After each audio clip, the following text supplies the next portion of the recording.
So earlier this year, the County Council introduced Bill 3-22 that in its original version would require the Office of Legislative Oversight to produce climate assessments for bills, zoning text amendments, and master plans.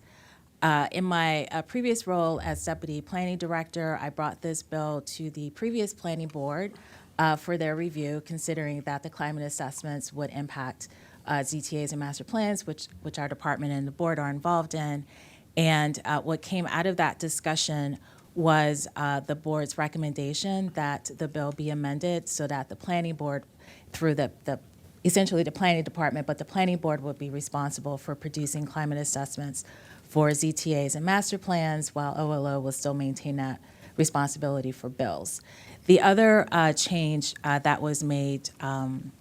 to the original bill was to specifically repeal an existing requirement that still exists until this bill becomes effective with regards to the planning board, which is that since 2008,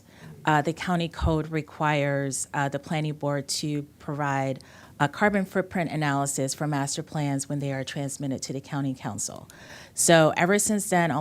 for almost 15 years, when a planning board draft plan is submitted to the county council for their review, there is a document that goes with that, which is the carbon footprint analysis. One of the things when we were doing our review with the previous board was that the previous law didn't speak to that existing requirement, and we thought that